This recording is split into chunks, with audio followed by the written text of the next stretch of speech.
Selamat datang pada mata kuliah Bahasa dan Komunikasi Lintas Budaya, Prodi Linguistik Indonesia di semester 3. Materi kali ini mengenai kecerdasan emosional dalam interaksi lintas budaya yang akan diampu oleh Dewi Puspa Arum dan Aal Indrajati. Materi ini akan membahas tentang apakah penting memiliki kecerdasan emosional dalam berinteraksi dengan orang-orang dari budaya yang berbeda. Yang kedua, bagaimana emosi memengaruhi komunikasi lintas budaya. Dan yang terakhir, bagaimana kita dapat meningkatkan kecerdasan emosional untuk membangun hubungan yang lebih baik. Tanpa perlu berlama lagi, mari kita bahas bersama-sama materinya. Yang pertama mengenai materi kecerdasan emosional, yaitu kemampuan untuk mengenali, memahami, mengelola, dan memengaruhi emosi diri sendiri serta orang lain. Materi ini membahas tentang kecerdasan emosional bukan hanya tentang perasaan, tetapi juga tentang bagaimana kita berpikir dan bertindak sebagai respon terhadap emosi kita. Keterampilan ini sangat penting dalam semua aspek kehidupan, termasuk interaksi. Hal ini digunakan untuk kesadaran diri dalam mengenali emosi diri sendiri, digunakan untuk pengelolaan diri dalam mengontrol emosi, dan keterampilan sosial digunakan dalam berinteraksi dengan orang lain secara efektif. Empati digunakan untuk memahami emosi orang lain. Yang terakhir yaitu motivasi atau dorongan dari dalam. Materi yang kedua yaitu pengaruh budaya terhadap emosi. Budaya membentuk cara kita memahami, mengekspresikan, dan merespon emosi. Penting untuk menyadari bahwa apa yang dianggap normal dalam satu budaya mungkin dianggap tidak pantas dalam budaya lain. Seperti adanya ekspresi emosi yang berbeda-beda antar budaya, norma sosial dan aturan tak tertulis tentang emosi, dan contoh-contoh perbedaan ekspresi emosi yang dilakukan oleh setiap manusia. Lalu, tantangan dalam interaksi lintas budaya. Perbedaan budaya dapat menjadi sumber miskomunikasi dan konflik. Namun, dengan memahami perbedaan-perbedaan ini, kita dapat menghindari kesalahpahaman dan membangun hubungan yang lebih baik. Terdapat 4 tantangan. Yang pertama, miskomunikasi akibat perbedaan budaya.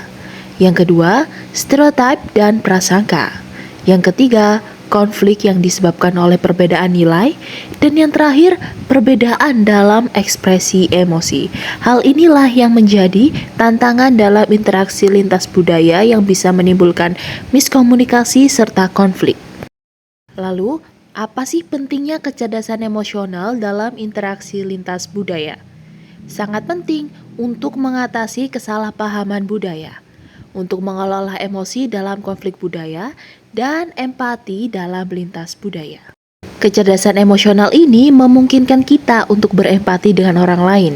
Bahkan, ketika kita memiliki perbedaan budaya, dengan memahami dan mengelola emosi kita sendiri, kita dapat merespon situasi dengan lebih baik dan membangun hubungan yang positif, karena kita bisa mengatasi kesalahpahaman budaya. Lalu, terdapat materi mengenai komponen kecerdasan emosional yang relevan dalam lintas budaya. Yang pertama mengenai kesadaran diri budaya, yaitu dengan menyadari bagaimana budaya sendiri mempengaruhi pandangan dan perilaku. Lalu, empati budaya. Dengan kita berusaha memahami perasaan, pemikiran, dan pandangan orang dari budaya yang berbeda. Yang terakhir, pengelolaan diri dalam situasi lintas budaya. Hal ini dilakukan dengan mampu mengontrol emosi saat menghadapi perbedaan atau konflik budaya. Dengan memahami dan menerapkan komponen ini, maka kita akan memiliki kecerdasan emosional dalam lintas budaya. Terdapat studi kasus dalam kesalahpahaman interaksi lintas budaya. Studi kasus pertama yaitu negosiasi bisnis yang gagal. Situasi yang terjadi, seorang pengusaha Indonesia sedang bernegosiasi dengan seorang mitra bisnis dari Jerman. Pengusaha Indonesia sering menggunakan bahasa tubuh yang ekspresif, seperti menepuk bahu atau menunjuk-nunjuk saat berbicara. Mitra bisnis Jerman merasa tidak nyaman dan menganggap perilaku tersebut terlalu agresif. Negosiasi pun berakhir tanpa kesepakatan. Maka analisis yang didapat adalah, dalam budaya Indonesia, sentuhan fisik dan gestur ekspresif seringkali dianggap sebagai tanda keakraban dan kehangatan. Namun, di budaya Jerman, ruang pribadi lebih dihargai dan ekspresi emosi yang terlalu terbuka dapat dianggap tidak profesional. Lalu, pada studi kasus yang kedua mengenai miskomunikasi dalam tim kerja. Situasinya adalah seorang karyawan baru dari Korea Selatan bergabung dengan tim proyek yang sebagian besar anggotanya berasal dari Amerika Serikat. Karyawan Korea Selatan cenderung lebih menghormati hierarki dan jarang mengemukakan pendapat yang berbeda dengan atasan. Akibatnya, ia merasa kesulitan untuk berpartisipasi aktif dalam diskusi tim. Analisis yang ditemukan adalah, dalam budaya Korea Selatan, hierarki sangat penting dan menjaga kehormatan kelompok adalah hal yang utama. Di sisi lain, budaya kerja di Amerika Serikat cenderung lebih terbuka dan mendorong partisipasi semua anggota tim. Studi kasus ketiga adalah kesalahpahaman dalam komunikasi nonverbal. Situasinya adalah seorang turis Jepang sedang mengunjungi sebuah restoran di Spanyol. Saat memesan makanan, ia menganggukkan kepala sebagai tanda setuju.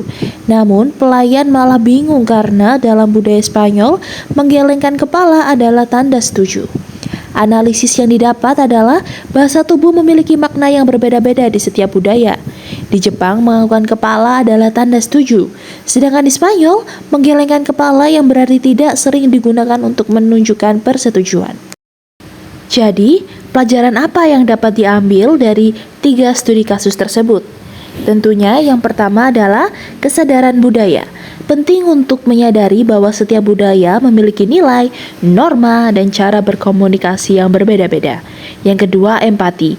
Cobalah untuk memahami perspektif orang lain dan menghargai perbedaan budaya.